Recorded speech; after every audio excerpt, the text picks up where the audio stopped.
we need to start filing lawsuits against like Viagra. We need to start being like, look, if God doesn't want your dick to work, we should not be interfering. You're old. It is what it is. And welcome back. You're listening to Hysteria, the podcast that hopes Elizabeth Holmes will use some of her time in prison to get really jacked and beat up Ghislaine Maxwell. Okay. Do it, Elizabeth. I'm just saying this, Elizabeth Holmes, if you're listening to this podcast. It's your only redemption. Your redemption arc starts with you beating the shit out of Giz Maxwell. I mean, you've seen the pictures, right? It starts and ends. It's going to be like one of those cases, like 30 years from now on Reddit, it'll be like, this is Elizabeth Holmes. She went to jail for like running a company that didn't do anything. Most famously.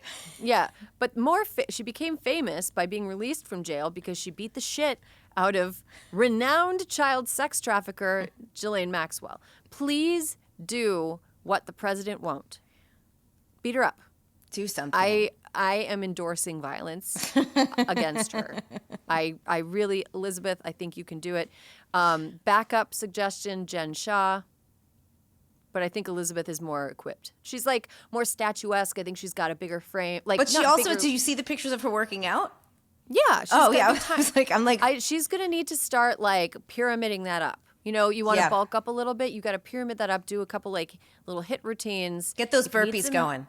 Yeah, hysteria@cricket.com if you want to reach out. I've got some advice. And then just beat up Giz Maxwell, please. Now let's talk a little bit about news on the uterus front. All right. Uterus. Reporting live from my uterus. A new paper from the Journal of American Medical Association says Idaho has lost, Erin, we said it was going to happen, 35% of its practicing OBGYNs from August 2022 to December 2024 due to the state's near total abortion ban. Doctors in the state can perform abortions in cases of rape, incest, and to save the mother's life, but the guidance for what that means is quite blurry. Performing an abortion could cost them their medical license or land them a multi-year prison sentence. Well, here's the thing.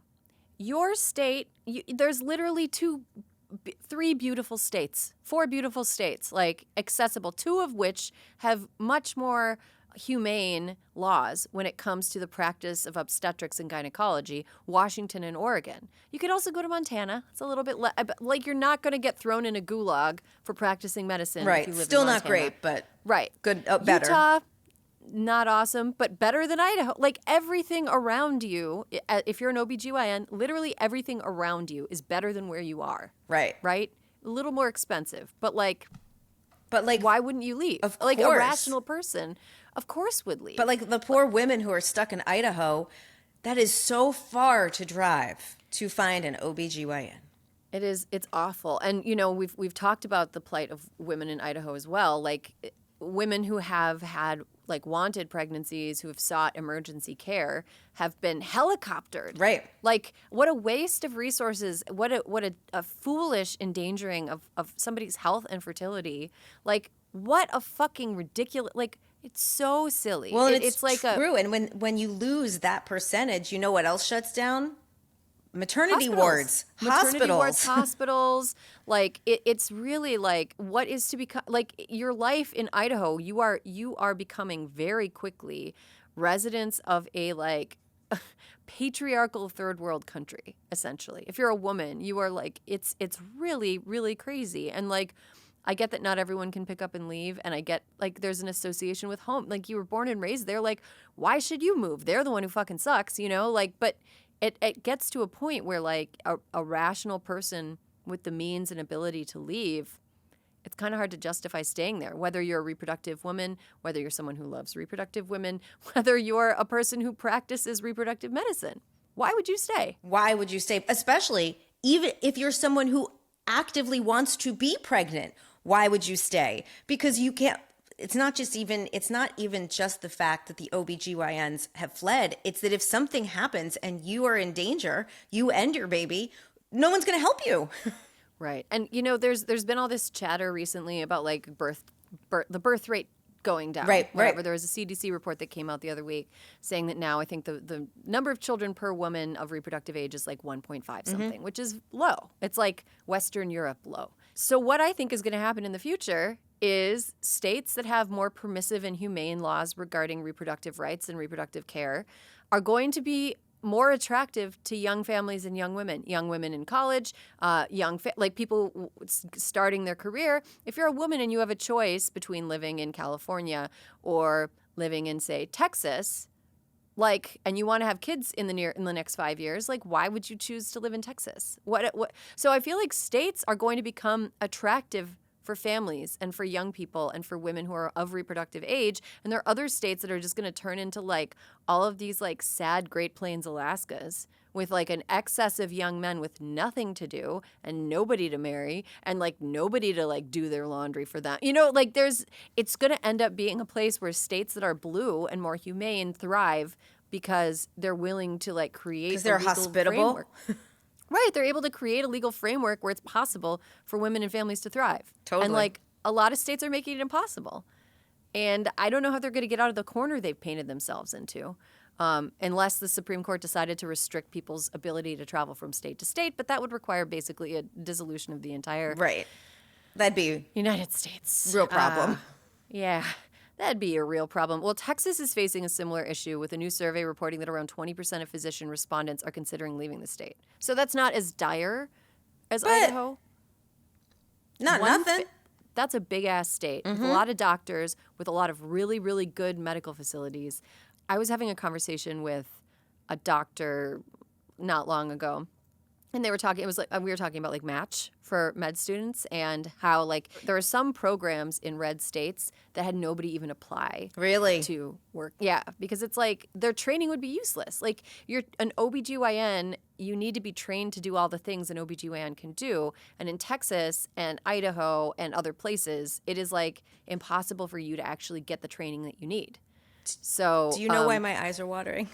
Why? Because as you were saying that, I was like, oh, Dr. Robbie matched at Tulane.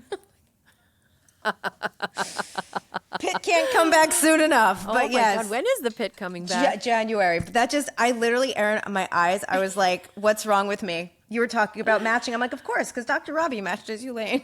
Oh, also, we've got some more red state fuckery.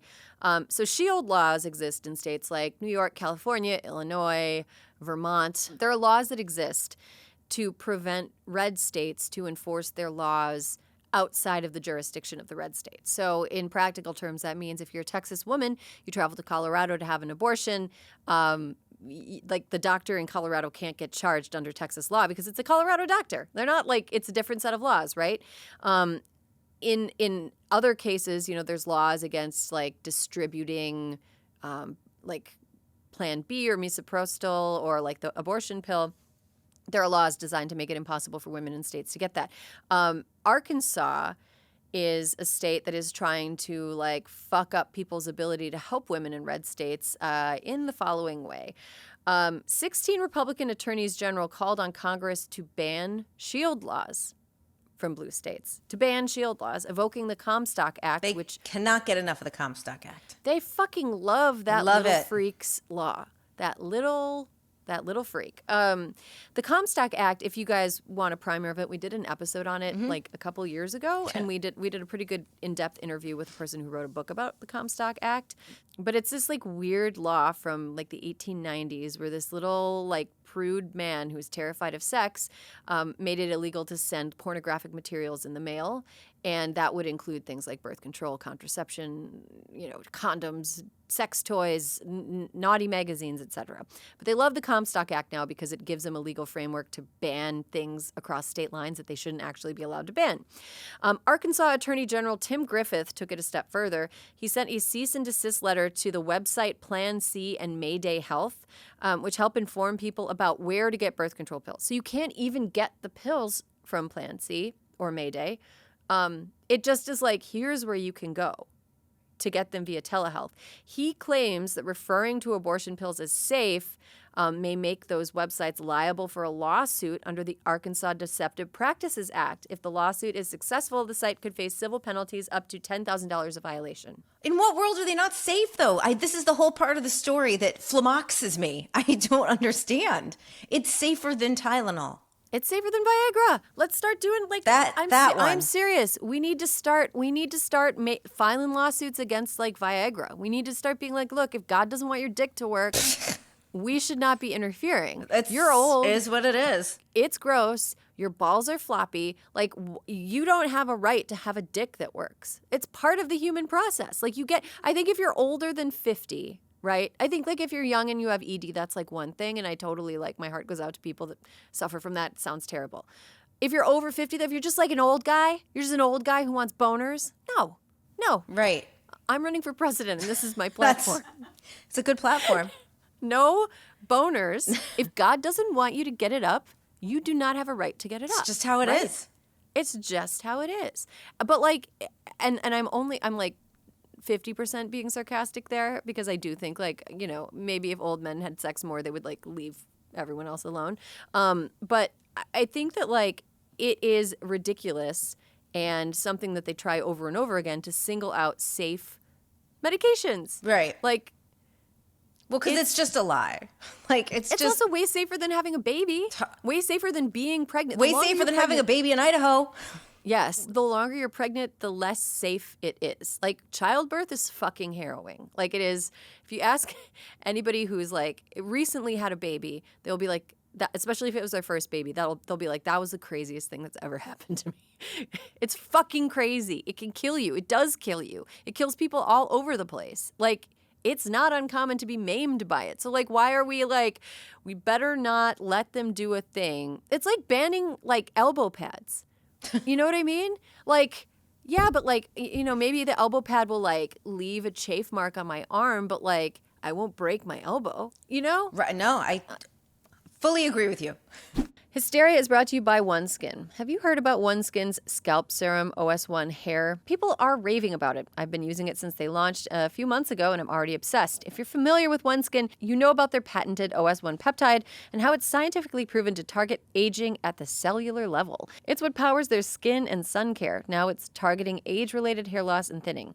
Listen to this. People are sending in reviews like, my hair has never felt this thick and full, and my scalp feels healthier than ever. And I started 3 months ago, and I am seeing new little hairs on my scalp line. One customer even wrote, I've tried everything for hair growth, and finally I'm getting a response from my hair. And it's not just talk. OneSkin scientists did a clinical study showing that after 6 months, participants had significantly thicker and denser hair. If you're ready to give OS1 Hair a try, you can get 15% off your first 3-month supply with code HYSTERIA at oneskin.co. I don't love a fussy beauty routine. I don't have much time, and there are other things that I enjoy more than, like, you know, putting on lotion, applying products. It's fine if you like applying products. It's just not for me. What I really love is something that gets the job done without too many steps. OneSkin offers so many options for people that just want their beauty routine to be effective and efficient. OneSkin was founded in 2016 by an all-woman team of scientists. After testing the efficacy of more than 900 so-called anti-aging peptides, they developed the OS1 peptide, the first ingredient to reverse skin's biological age by reducing the accumulation of senescent cells, a key driver of skin aging. OS1 works at the cellular level to improve key aging biomarkers while reducing the visible signs of aging, including lines, wrinkles, and sagging skin. OneSkin is the world's first skin longevity company. By focusing on the cellular aspects of aging, OneSkin keeps your skin looking and acting younger for longer. For a limited time, you can try OneSkin with 15% off using code HYSTERIA at oneskin.co. That's 15% off oneskin.co with code HYSTERIA.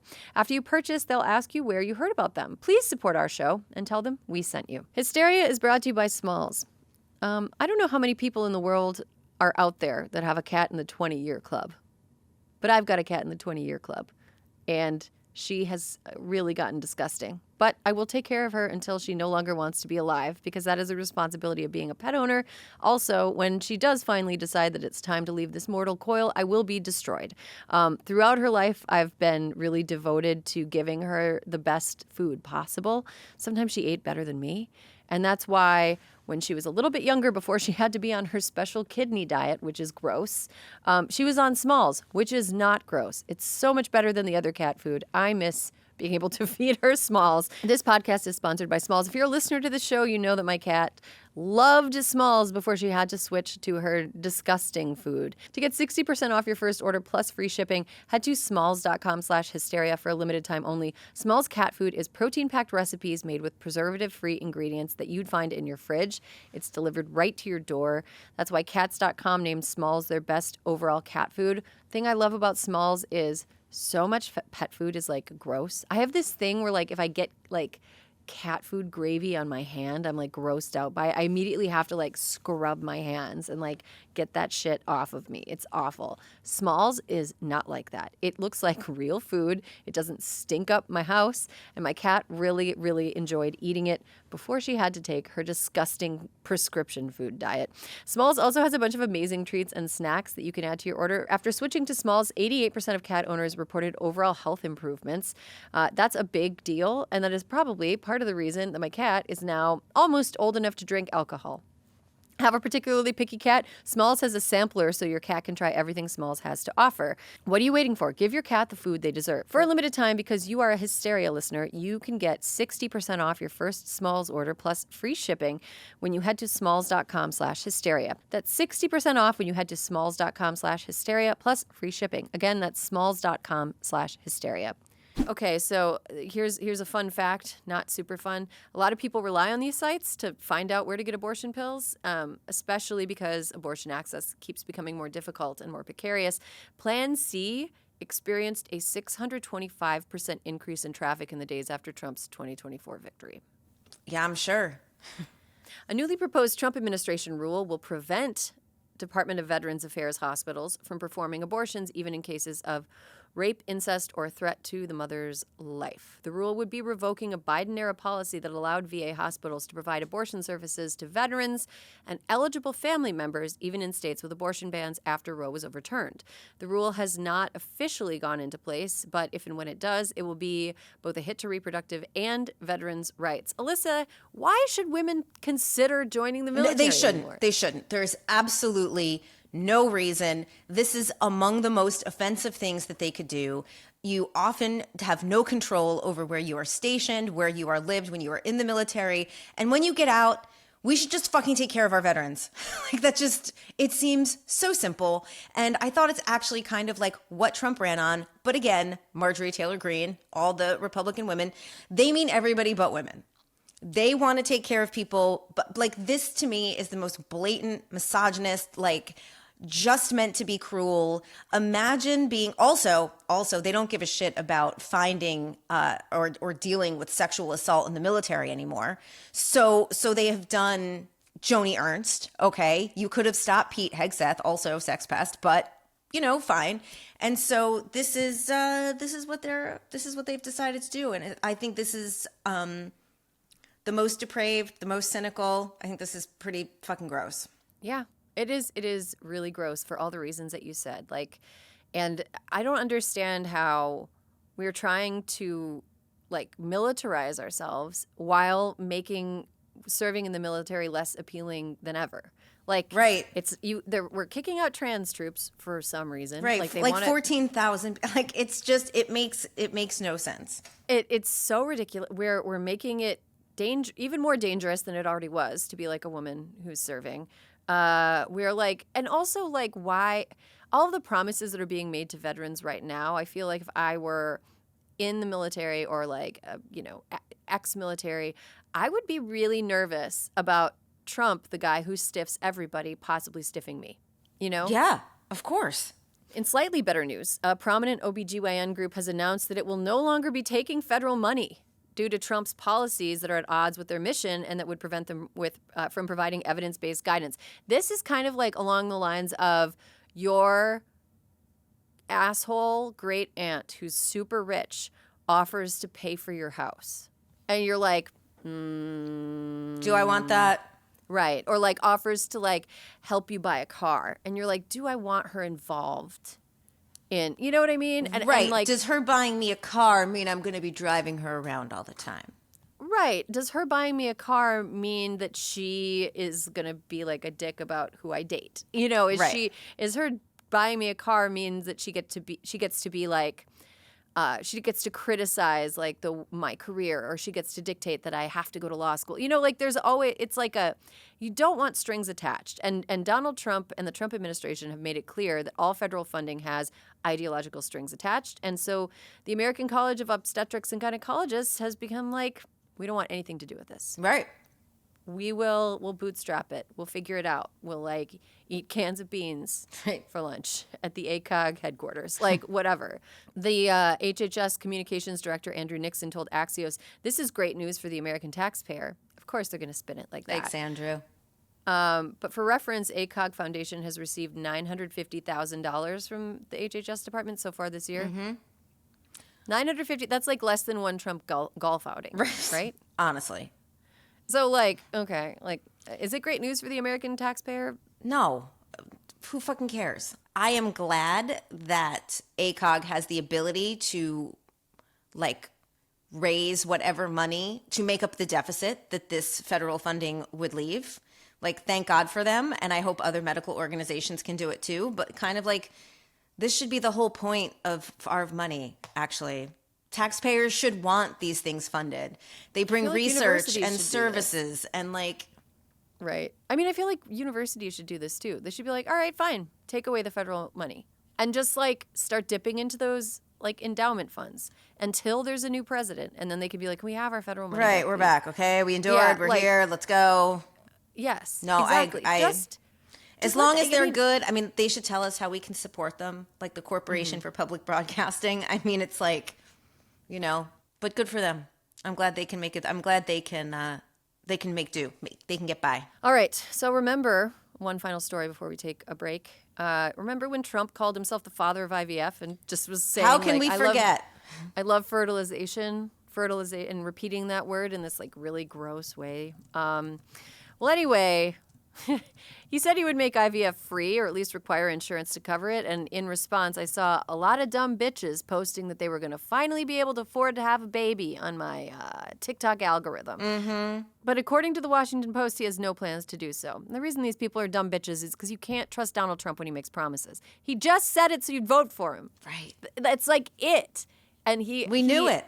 He's a liar who lies about things. He's lying. This is not a thing that would benefit him whatsoever. Like, he doesn't do anything unless it continues to benefit him. He's gotten all the benefits. Like him personally. Exactly. By promising to deliver free IVF, he extracted all the personal benefit he possibly could from that promise by getting those people to vote for him. Now he has no use for it, because what are those people going to do? Unvote for him? Vote back? Yeah, no. Yeah. No rescission on that vote. Yeah, exactly. Like, got to carry that one to term. He has no plans whatsoever to follow up on his IVF promise. I find it really funny that some in the manosphere, like Andrew Schultz, are like shocked that this could happen. I would include Andrew Schultz in the dumb bitch category, by the way. If he fell for the propaganda and like the empty promises from Trump that like IVF should be free and that he was going to do it, like, I'm sorry, man. Like, you've got a microphone and millions of followers, and like, come on. Like, you're old enough that you should be able to detect. Fool me once.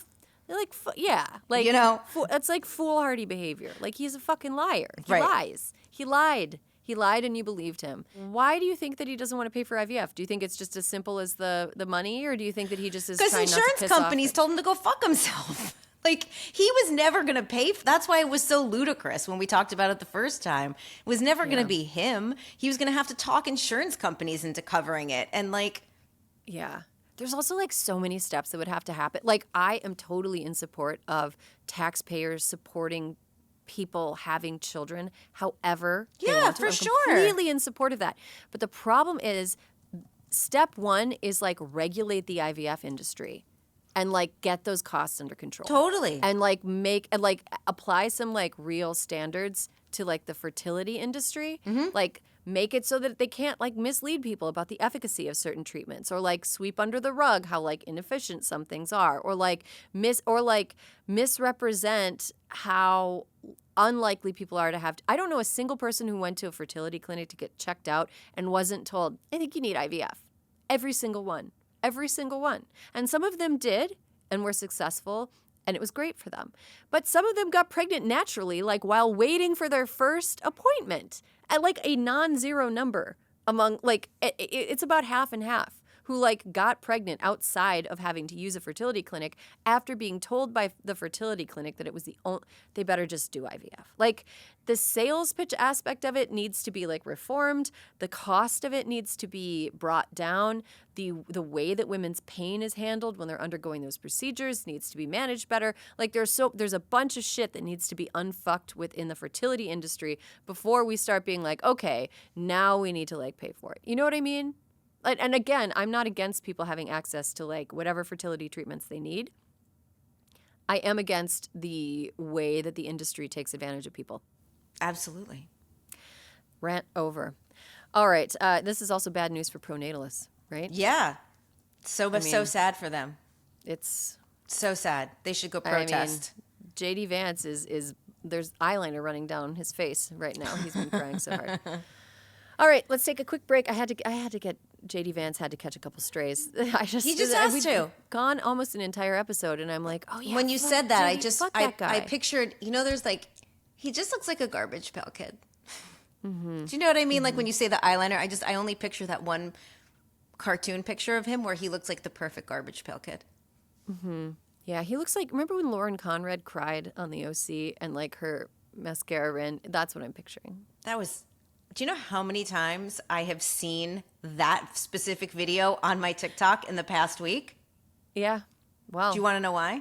Why? Because in the summer I turned pretty, Belly decided that she's not going to Paris. And so people were trying to teach everyone why Belly should go to Paris. And they did when Lauren Conrad did not go to Paris either because of a boy. And she's crying as her boss is like, you will be the girl who didn't go to Paris. How is your boyfriend? And she starts to cry because they broke up. Oh. Yeah. And welcome back. You're listening to Hysteria, the podcast for people who want governors who throw hands. Now joining us is my governor, hailing from Buffalo, New York, a Syracuse orange woman who flipped New York 26 blue for the first time in 40 years, back when she ran for Congress, and the first female governor of New York. Kathy Hochul has been making headlines all week with her plans to beat Texas Republicans at their own game. Welcome to Hysteria, Governor. Thanks for having me. First of all, I was born in Buffalo, but I'm in Albany, our state capital. And I spent about half of my time in New York City, so I'm a governor for every corner of the state. Do you think it's the Bills' year? Oh, yes. If you saw Hard Knocks last night on HBO Max, which we all tuned into, I was actually at the training camp when they were filming it, and I could see, they're fired up, and Josh Allen is ready to lead this team to victory. So, yes, indeed, this is the year for the Bills. All right, Bills Mafia. Mark it. Governor, on Sunday, more than 50 Texas Democratic lawmakers fled the state in an attempt to stop the passage of a new redistricting map backed by Trump that could create up to 5 new Republican U.S. House seats in the state. Some of those Texas lawmakers came to meet with you in a joint effort to fight off Republicans' blatant corruption, or political arson, as you called it in your Houston Chronicle op-ed. How did you get connected to the Texas legislators? No, we've been following their plight for a number of days, and, I think we reached out and just said, what are your next steps? And I said, if you'd like a place to go, certainly New York has plenty of space. I hosted them on Monday morning in the governor's residence. I thought it was a place of great inspiration for them, a home that Franklin Roosevelt lived in when he was governor, and Teddy Roosevelt lived there. And I think that they're dealing with the same kind of challenges to the threat to our democracy that we saw back in those early years when, there's a lot of challenges for our governors. And so I wanted them to feel that. I wanted them to know we support them. I brought them to this very room I'm in, which is called the Red Room, and we had an informal meeting at first. And what I want to tell you is that these are real people. These aren't just people doing some political act because, they're predestined to do it. They're ordinary citizens who run for office, but they're also moms and dads. They got up and left their families, packing a suitcase for how long they don't know. And, their families' lives are going on without them right now because they're standing up for our democracy. So I said, this is the 2025 version of Profiles in Courage. They had powerful stories of how they're abused in a state that is dominated by Republicans. And for them to even be in office is quite extraordinary, but they don't want to be an eyewitness to the destruction of democracy in their state. That's why they're no longer bystanders, they are upstanders, and they're standing up to fight this assault on all that we cherish in government. So I join them. I will take the fight to the streets of New York, and I want them to know they're not alone. Okay, so there's been a lot of saber rattling going on for the past 24 hours. Members of the Trump administration have been saying they may get the FBI involved in returning the Texas legislators to Texas. Is that even possible? And what role could the FBI play here? In a normal world, which we lost on January 20th, 2025, I would say no. Before that time, no, that would have been an extreme measure. They've not committed a crime. So there's no extradition that a governor could respond to. There's no warrant that points to a specific crime. So if they want to literally trump up charges, I'm sure the Trump administration will play into this drama. But I don't believe, I'm a lawyer, but I'm not familiar with the rights they have to do this. But, these are frightening times. The laws, the rules, the norms don't seem to exist anymore. And that is what's so deeply disturbing to all of us. And I hope they're safe. I know they're still not back in Texas, and so doing, they're using a legal form of, this is part of their process in Texas. You can do this. You can break a quorum, it's called. And they're just simply exercising that right. That is not a violation of the law. Governor, on Monday you said, if Republicans are willing to rewrite the rules to give themselves an advantage, then we have no choice. We must do the same. Is the idea of fighting fire with fire the kind of rhetoric you want to see Democrats continue to push? And do you think New York should consider redistricting? Oh, we're doing all that. I have been calling this out from the beginning. I said, I will fight fire with fire. I'm sick and tired of Democrats being the good guys. I love good government. I'm a purist. If I could have a democracy that is textbook perfect, I would think that's amazing. We don't have that anymore. We're like the original patriots. We got to fight. We got to get into the fight here. Off the sidelines, as Teddy Roosevelt said in his Men in the Arena, or as I say, Women in the Arena speech. He called on all of us to step up and get muddied and marred and bloodied in the pursuit of doing what is right. That's why I'm standing up. And yes, I will fight fire with fire. I'm not going to continue a fight with one hand tied behind my back. I'm not going to be bullied by a bunch of Texas cowboys who think they can tell the rest of us that they're going to have a forever Republican Congress because they're willing to break the rules. So no, of course they're standing up. And what we're going to do here in New York is to consider all of our options, and one of them is changing our Constitution to allow for earlier redistricting. Now, we don't have the same laws as California and other states that can do it sooner on a sooner timeline. But right now, if we do nothing, the next time we can have a difference in redistricting is not till 2032. And that is also governed by outside groups and this supposedly bipartisan approach, which is 5 Democrats, 5 Republicans, which doesn't work. So I'm saying, let's take it back to the way it was before and make those changes in our state constitution. It takes 2 cycles of Congress. 2 cycles of the legislature. 2025, 26, that's one. So we do it in 25 or 26, that counts. Or 27, 28, that's the next session. And then it goes on the ballot for the voters to decide in fall of 27. And we can have the changes we want in time for the 2028. Not early enough for 26, which is why I'm going to continue doing what I did last year. We fought hard, tooth and nail, to win more seats for Hakeem Jeffries to become the next speaker. We got close. We won 5 out of 7 battleground seats, and especially in the area of Hudson and those areas. We wanted to make sure we picked up those seats and held seats we had in the Hudson Valley, in Long Island, and in central New York. We did a lot, and I used the power of the state party for the first time ever to be a powerful tool to help me make more Democrats members of Congress, and we succeeded. I'll do that in 26, but until then, I'm willing to fight this fight earlier and do something in 2028. Hysteria is brought to you by Article. Oh my gosh, my house is so articled up. It is like the nicest things that I have are article things. I have a couch that is an article couch. I've got dining chairs that are article chairs. I have an article table. All of it looks elegant. All of it is very sturdy. And I have absolutely no complaints. The article makes it effortless to create a stylish, long-lasting home at an unbeatable price. Article offers a curated range of mid-century modern, coastal, and Scandi-inspired pieces that not only shine on their own, but also pair seamlessly with nearly any other Article product. This thoughtful design approach makes it incredibly easy to mix and match, helping you create a space that feels cohesive and stylish.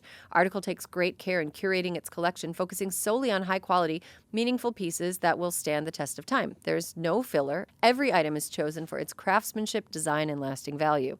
You can immediately tell the difference in quality when you receive an Article piece. I already talked about how much I like my Article furniture. I talk about it all the time. I can't shut up about it. But one of my favorite things about the process of getting Article furniture is that it is so headache-free to have it delivered to your home. Like they come, they tell you when it's coming, they bring it, they unpack it. Like every single delivery experience I've had with them has been so beyond all my expectations. And almost every experience I have with almost every other type of furniture has been underwhelming to upsetting. So the fact that the process of receiving the furniture is something that is just not going to ruin my day, huge plus. In addition to the fact that all of the pieces that I have, even the oldest piece that I have, like looks like new and can really take a beating. Article is offering our listeners 50% off your first purchase of $100 or more. To claim, visit article.com/hysteria, and the discount will be automatically applied at checkout. That's article.com/hysteria for $50 off your first purchase of $100 or more. Hysteria is brought to you by Fatty 15. I was woken up starting at 4 a.m. every 10 to 15 minutes by a 13-month-old baby, and I look like 5 years older today. Sleeping is important. There's a lot of things that can really, really age you really, really quick. And I'm thinking of sending her back. I'm thinking of returning her to the baby factory so that I can look young forever. But I found out that actually I don't need to return my children to the baby factory. There's other ways. There are other things that I can be doing. I'm so excited to share with you guys C15 from Fatty 15, the first emerging essential fatty acid to be discovered in more than 90 years. It's an incredible scientific breakthrough to support our long-term health and wellness. And you guessed it, healthy aging. So if you're like me and you're thinking of returning your children, pause. Listen to this ad. Fatty 15 co-founder Dr. Stephanie Venn Watson discovered the benefits of C15 while working with the U.S. Navy to continually improve the health and welfare of aging dolphins. Based on over 100 studies, we now know that C15 strengthens our cells and is a key healthy aging nutrient, which helps to slow biological aging at the cellular level. This eventually led to studies finding out the first new nutritional deficiency in 75 years called cellular fragility syndrome, caused by a lack of the C15. As many as 1 in 3 people worldwide may have low C15 levels in cellular fragility syndrome. To help fix CFS and further support healthy aging, a team of doctors working in collaboration with the U.S. Navy spent over a decade to develop the pure, optimized, and bioavailable C15 zero ingredient in Fatty 15.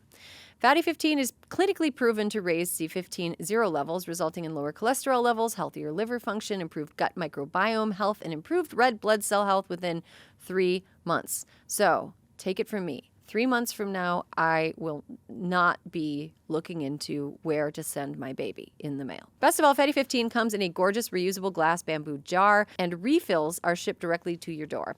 Fatty 15 is on a mission to optimize your C15 levels to help support your long-term health and wellness, especially as you age. You can get an additional 15% off their 90-day subscription starter kit by going to fatty15.com/hysteria and using code hysteria at checkout. Governor, about 2 months ago, ICE arrested New York City Comptroller Brad Lander as he was escorting migrants to and from their hearings in New York City. You got famously and righteously pissed about what ICE did. You called it bullshit.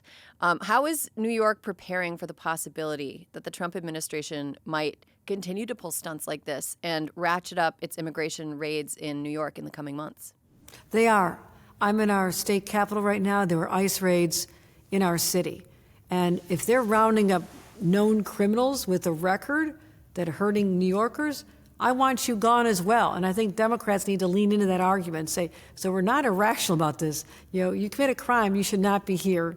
And that's fine. I'll continue my work. I had to testify for 8 long, grueling hours in the House Oversight Committee just a few months ago when they challenged the whole idea of our sanctuary state status. I said, sanctuary state still means this. We'll help you go after the criminals who've committed crimes, but not just immigration enforcement. That's how we draw the line. I need my police focusing on fighting criminals that are already here. So what they're doing is unconscionable. I mean, targeting families. Let me tell you one story that is chilling. Just a few months ago, get this, in Tom Homan's hometown of Sackett's Harbor, charming little community, small population up on the shores of Lake Ontario, they went to what is known as literally Old McDonald's Farm. A farmer runs it, has done it for 5 generations, a very staunch Republican, well-known Republican up in that area. They came to his farm at 6 a.m. on a Saturday, iced it.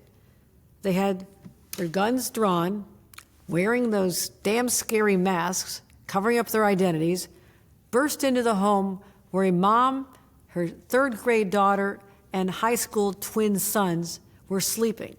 Now, where was the father at 6 a.m. on a Saturday? He was out milking the cows, because that's what they're doing for us. So he wasn't home. ICE rounded them up, put them in a van, made them sit for hours, transported them to another state, made them sit there for weeks. And I called up Tom Homan. I was so outraged by this. And you know who else was outraged? The Republicans who populate that area. About 1,000 people showed up and protested this because they knew that, first of all, they were hardworking people in the community. Secondly, there was a little school traumatized by this. Students wondering where their classmates were, and the teachers and the principals and the superintendent stood up and said, this is wrong. So enormous pressure in this small town, and we got that family return. But that's one example where we had success.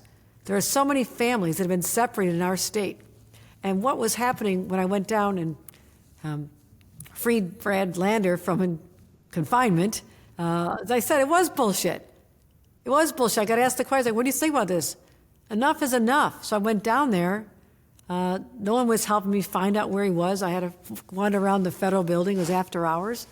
And I landed on the floor he was on, and I had all these ICE agents kind of blocking the door. And I said, I want to bring him back. He's coming out. And they said, no, he's not. Well, we got in this argument. And I stood there for a long time. I had about an hour just to stand there. And I was like, I'm not budging. You're not budging. And I started talking. It's like, I talk to everybody. I start with, who's your favorite football team? It's important to me to know. These real people or not. And then I also said, where are you from? Get this. One guy was from Nicaragua, came here when he was 7. Another one was from Albania, came here, starts telling me about how he's having trouble with his teenage daughter. Do I have any advice? I mean, I'm talking to them as if they're humans. What I could tell from these individuals who went to ICE after 9/11 to be there to help protect our country, I'm not sure they were real comfortable in the role they were being forced to play, to be honest with you. That was my detection. But that aside, I made sure that I could help Brad Lander. I was not leaving. And finally, Brad told me later, someone came back and says, you know what, let him go. The governor just won't leave. And so I walked out. But, I can't do that every time, and it breaks my heart that I don't have the power to stop what is happening here, other than condemning it. But I do believe that the hearts and minds of New Yorkers are changing. Those who listened to the argument of Donald Trump during the election that, we need closed borders. Yeah, we cannot have open borders. I get that. We should have a legal pathway. We should have lines that are not skipped. I support that. And so, yes, it went on for a long time, and we have a situation now which was very challenging for New York and New York City. But that being said, the people that were in the building, along with Brad Lander, that he was trying to escort safely to their courtroom, they were there legally trying to fulfill their obligation to go before a judge. And while they're in that room, the judge withholds their legal status, withdraws it. They walk in legal, they walk out illegal. And so that's when it's like a trap. It's a trap. They're sitting ducks. So ICE agents then round them up. When you're not legal, they're stunned. A mom separated from her 2 sons. The sons are gone. She doesn't know where they are. I mean, this is something I know that New Yorkers, as I mentioned before, those who supported doing something about the open borders, they did not expect this to be their children's classmates rounded up. They didn't expect it was going to be the local guy working at pizza for most of his life. They didn't think it was going to be the person who's delivering food to their doors. I believe there's a sea change in attitude. Again, this is not going to play well for the Republicans in 26. There is so much ammunition to use, not the least of which those cases, which are jarring, but also all the cuts that are happening to New York State in Republican districts. And rural poverty is rampant in the Republican districts. You take away Medicaid and nutrition programs, like I said, you're screwing the people who put you in office. How does that work for your re-election strategy? Not so well, I predict. Governor, you led right into my next question. I watch Albany Channel 6 every night with my dinner. You are all over the state. You are always on the move. And I'm just curious, you're making a real effort to connect with constituents all over New York, not just Democrats, all New Yorkers. In general, what are people's biggest concerns? What are you hearing at meetings and town halls? And are any people regretting their votes for Trump? No one comes up to me and says, I want a do-over, okay? So I'll be honest about that. But when I'm hearing in these rural areas, let me give you another example. I was up in Saranac Lake, a charming little tourist town, a lot of history. It's beautiful in the Adirondack region. First of all, let me point this out. In the middle of summer, the streets were empty. The tourism numbers have dropped precipitously because why? Donald Trump insulted our friends in Canada. They're not coming. Border crossings are down 30%. You know what that does to Elise Stefanik's district in the North Country along the Canadian border? The small little restaurants and hotels and little souvenir gift shops, they're hurting. They're struggling. So I did this town hall meeting in Saranac Lake, heart of Republican territory. 400 people showed up. And there were angry farmers who said, I've lost my workers. Angry farmers who said the tariffs are hurting my ability to sell products into Canada. And the products that are coming from Canada now cost me more. I mean, you probably don't think about this much, but they're a big exporter of lumber to us. That means the wood shavings that are in the stalls of animals are coming from Canada. One farmer said his costs went up $10,000 a month with what was happening with Canada. So they're not coming. Prices are up. I had healthcare workers and hospital administrators say we have 5 hospitals in rural upstate New York that are on the margins right now, and this could push them over the top if they lose Medicaid funding. So let's look at the scale of the impacts. Farmers, the tourism industry, small towns, mom and pop shops, healthcare workers who are going to lose their jobs. People not even on Medicaid will lose access to hospitals. It's not just people on Medicaid who'll be turned away. It'll be you and your family. So this is what I'm hearing. People are angry, especially from Buffalo, which is another border community. I took my 3-year-old granddaughter. First time she came to Buffalo ever was last weekend. I took her to an extraordinary children's museum called Explore & More. I said, how are things going? I helped get them open years ago. They said, we're devastated. We have 40 people came from Canada this month. It used to be 1,500, close to 2,000 Canadian visitors. One little business hurt that much on the Canadian border. So I'm feeling outraged, but also affordability is still very much an issue. And when the tariffs are making everything more expensive, from a backpack that once cost $52 is now $75. Mom's getting ready for back to school shopping. I did this for many, many years. It's expensive. They're just like, what the heck? What did I do wrong? And they're worried about Christmas shopping. Right. The toys that may not be on the shelves. So I'm doing what I can in New York. I passed an aggressive budget addressing affordability, which has always been the top concern of voters across this country. It's real. It's visceral. They just can't get ahead.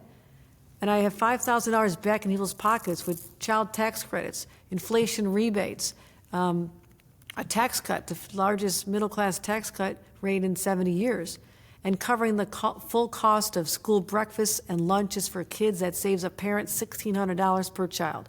So I'm doing all this to save $5,000, and the Trump tariffs, which are basically just a tax, are taking about $6,000 to $8,000 out of their pockets. So it's not adding up. It's not adding up. So I'm feeling, the answer to your question is, I'm feeling anger. All right, Governor, we like to end our interviews on a lighter note. It's August in New York. Alyssa says the New York State Fair starts in a few weeks, and county indeed it does. fairs are in full swing. So if people want to take a little road trip to New York, or if our New Yorker listeners want to just explore the state, what's your favorite thing to do in New York during the summer? I do love going to fairs. I went to the Wayne County Fair this week. Wayne County, little county up on Lake Ontario. I went by the Genesee County Fair. So I look at my schedule. I'm going to be in Rochester. I tell my team, like, hey, let's go over to the Genesee County Fair and what's going on. And then I'll be at the Erie County Fair Friday in Buffalo, which is the second largest county fair in America. And then I'll wrap it up at the Great New York State Fair. So I love being out there. You get to see families coming together. And, I'm telling you, these are generally fairs are in more Republican areas. They're not in downtown, midtown Manhattan. So you're tending to see Republicans, and people say, you better watch out if you're going to go there. It might be hostility. It's never hostile. You go there, you show you care about them. I tell them I used to be in 4-H when I was younger. I did too. She was too. I didn't What have did an you animal show? at the show. One of the 4-H kids asked me, they said, what'd you learn in 4-H? I said, really helpful things, like they taught us how to sew an apron. At our 4-H, we made milkshakes. I was a poultry showman. I Were you? showed chickens, yes. Okay, so there we go. I mean, I think 4-H breeds leaders, women who are leaders, right? Look at I all of mean, you. really, yeah, seriously, that's so funny. Did you show I go animals, talk to Governor? the kid. I didn't have any animals, but Oh, okay. when I left, I used to work in Washington for a decade, and my children, I started raising them there. When I worked for Senator Moynihan, and when we came back, I wanted to live walking distance to our county fair because, I just love the sights and sounds. But my favorite thing at a county fair, I'm really a big fan of fried chocolate chip cookie dough. Have you ever tried it? Really? Fried chocolate chip cookie dough, and then they usually put whipped cream and hop syrup. It is the most decadent thing. So That go on does the sound ride. decadent. And last year, I'll tell you, I went and I throw darts really well and hit the balloons. I won this gigantic green turtle that I walked around the fair with last year. So proudly. So I've got to see if I can win another stuffed animal for my grandbabies. Oh my gosh, that is a great plan, and I think that if I were a New Yorker, I would feel lucky to see the governor throwing a dart at a balloon at a Totally. midway. Watch for me this week. I'll be there. Governor Kathy Hochul, thank you so much for joining us, and thank you for the work you're doing for the people of All New right. York State. Thanks a lot. Thank Appreciate you. you. Bye.